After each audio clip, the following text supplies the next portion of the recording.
سلامتی ہے، سلامتی ان آنکھوں پہ جو ہدایت پہ نظر جمائے بیٹھی ہیں، ان کانوں پہ جو ذکر خیر کے منتظر رہتے ہیں، اور ان قدموں پہ جو ہدایت کی راہ پہ گامزن ہے۔ السلام علیکم ورحمۃ اللہ وبرکاتہ۔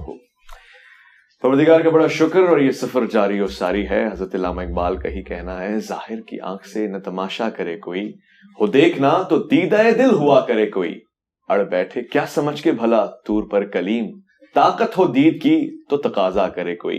ہم بھی کچھ تقاضے لے کر آئے ہیں، اور دید تو ہماری پوری ہوئی، مگر عید تب ہوگی جب ہمارے سوالات کا جواب مل جائے گا۔ ہم چاہتے ہیں مختلف زاویوں سے آج اسلام کو سمجھیں، کتب عالم کا ذرا سا مطالعہ، پھر آسمانی کتب، اور پھر مذاہب عالم تک ہم پہنچیں۔ مگر اس سے پہلے میں آج جس شخصیت سے سوال جواب کرنے لگا ہوں، کسی تعارف کی محتاج نہیں ہے، ایک تحریک ان کی صورت میں نمایاں نظر آتی ہے، شخص نہیں شخصیت ہے، اور وہ کہتے ہیں کہ گویا جادو ظاہر کفر ہے، مگر لوگوں نے یہ الزام لگایا کہ جادو کر دیتے ہیں، تو آج ہم جادو کروانے کے لیے آ گئے ہیں۔ انجینئر محمد علی مرزا صاحب، السلام علیکم ورحمۃ اللہ۔ جی وعلیکم السلام ورحمۃ اللہ وبرکاتہ، ولا حول ولا قوۃ الا باللہ، اللہم صلی علی محمد وعلی آل محمد۔ ویس بھائی، ونس اگین ویلکم آپ کو ہماری جیلم اکیڈمی کے اندر۔ اللہ کا نام لے کے شروع کریں۔ جزاک اللہ الخیر۔ سب سے پہلے ہاٹ ٹاپک ہے، اور ظاہر اس پہ بات چل رہی ہے، اور مختلف زاویے سے بات ہوتی رہی ہے۔ مذاہب عالم پہ جائیں گے، مگر ایک مذہب جو ہمارا ہے، جس کی بنیاد پہ ہم نے پاکستان بنایا ہے، یہ توہین کا بڑا مسئلہ چلتا ہے۔ ذرا سی بات پہ توہین ہو جاتی ہے، گستاخی تو خود بخود ہو جاتی ہے، اب یعنی کوئی کرے نہ بھی تب بھی۔ اب ریسنٹلی ایک بل بھی آ گیا ہے توہین کے حوالے سے، عظمت صحابہ اور اہل بیت، ہمارا سلام ہو دونوں پہ۔ اس حوالے سے آپ کا کیا رد عمل ہے؟ اس بل کی ضرورت ہے؟ سزاؤں میں اضافہ؟ ظاہر ایک بڑی جماعت ہے جو اس کا انکار بھی کر رہی ہے، اس سے بڑی جماعت ہے جو اس کی حمایت بھی کر رہی ہے۔ آئی وانٹ ٹو نو کہ انجینئر مرزا صاحب کیا کہتے ہیں۔ دیکھیں، جو 295C ہے پاکستان کا قانون، وہ تو سب سے بڑی سزا ہے، اور سب سے بڑا جرم پلانٹ ارتھ پہ اگر شرک کے بعد کوئی ہو سکتا ہے تو وہ رسول اللہ صلی اللہ علیہ وآلہ وسلم کی شان میں گستاخی ہے۔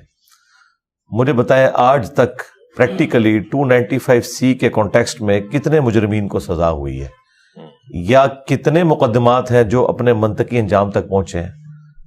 اکثر بڑی عدالتوں میں جا کے فارغ ہو گئے ہیں، اور لوگوں نے اپنی ذاتی دشمنی نبھانے کی خاطر اس قسم کے الزامات لوگوں پہ لگائے، اس کا اینڈ رزلٹ کچھ بھی نہیں نکلا۔ تو یہ جو توہین صحابہ اور اہل بیت بل ہے، یہ تو اس سے بہت چھوٹا ہے اس کے مقابلے پہ۔ وہ تو 295C نبی الاسلام کی توہین سے متعلق ہے۔ اب توہین کی جب تک آپ ڈیفینیشن نہیں کریں گے نا، مسئلہ حل نہیں ہوگا۔ اچھا، ہاں جی، توہین کی جو ڈیفینیشن ہے نا، وہ تمام کے نزدیک مختلف ہے۔ ہم نبی الاسلام کو سینٹرڈ کرتے ہیں، باقی یہ ہستیاں تو بہت بعد میں آتی ہیں۔ صحیح۔ نبی صلی اللہ علیہ وآلہ وسلم کی ذات سے متعلق ایسے عقیدے کلیم کرنا جو قرآن و سنت کی روشنی میں جسٹیفائی نہیں ہے، ان لوگوں کے نزدیک جو قرآن و سنت کو فائنل اتھارٹی مانتے ہیں، ہمارے جیسے لوگ، ہم تو اسے توہین سمجھتے ہیں۔ صحیح۔ کیونکہ بخاری مسلم میں حدیث ہے، جس نے میری طرف کوئی ایسی بات منسوب کی جو میں نے نہیں فرمائی، وہ اپنا مقام جہنم میں دیکھ لے۔ قرآن حکیم میں اس سے بڑھ کر یہ بات آئی، وَلَا تَقُولُوا عَلَى اللَّهِ إِلَّا الْحَقَّ، اللہ سے متعلق آپ نے حق کے سوا کچھ نہیں کہنا۔ بے شک۔ اچھا، دوسری طرف وہ لوگ ہیں جو قرآن و سنت کو بیان کرنے کو توہین سمجھتے ہیں۔ مثلا پاکستان میں میجورٹی اس مکتب فکر کی ہے جس کے سامنے اگر آپ یہ سٹیٹمنٹ دے دیں کہ نبی صلی اللہ علیہ وآلہ وسلم بشر تھے، تو وہ اسے توہین شمار کرتے ہیں۔ وہ کہتے ہیں جی آپ بشر کہہ رہے ہیں، یہ تو توہین ہے، آپ کو چاہیے کہ آپ انہیں کہیں کہ نور تھے اور بشری شکل میں آئے تھے۔ حالانکہ قرآن میں بالکل واضح ہے، قل انما انا بشر مثلکم، ٹھیک ہے، انسان ہونے میں میں تمہاری طرح ہوں، ایز اے اسپیشی۔ مرتبے کی بات نہیں ہو رہی، مرتبے میں تو انسانیت کو ناز ہے ان پر، کوئی بھی انسان ان کے مرتبے کا نہیں ہے، لیکن اسپیشی تو ہے بہرحال۔ کیونکہ قرآن میں سورہ بنی اسرائیل میں اللہ تعالیٰ نے فرمایا اگر زمین پر فرشتے آباد ہوتے تو ہم فرشتوں میں پیغمبر بھیجتے۔ تو یہ تو مطلب ایک ایسی خطرناک چیز ہے کہ اس کی بنیاد کے اوپر لوگ ایک دوسرے کے اوپر گستاخی کے فتوے لگاتے ہیں۔ اب جو توہین صحابہ اور اہل بیت بل ہے، اس میں جب تک آپ توہین کی ڈیفینیشن کو ڈیفائن نہیں کرتے، اس کے بعد یہ چیز بھی نہیں رکھتے اس میں، جو 295C میں بھی کمی ہے کہ اگر کوئی شخص انکار کر دے کہ میں نے ایسی کوئی بات نہیں کی، میری طرف غلط منسوب کی گئی ہے، یا سپوز اس نے کہی تھی، اس کی انٹینشن وہ نہیں تھی، یا ایون اس کی انٹینشن بھی تھی، تب بھی وہ کہتا ہے کہ آئی ایم سوری، کوئی مسئلہ نہیں، تو معافی ہونی چاہیے، لیکن یہ کہتے ہیں معافی نہیں ہوگی۔ بھائی سورۃ الفرقان کی آیت نمبر 69 میں اللہ تعالیٰ نے 3 بڑے گناہ گنوائے ہیں۔ نمبر 1 شرک، نمبر 2 بدکاری، نمبر 3 قتل ناحق۔ ان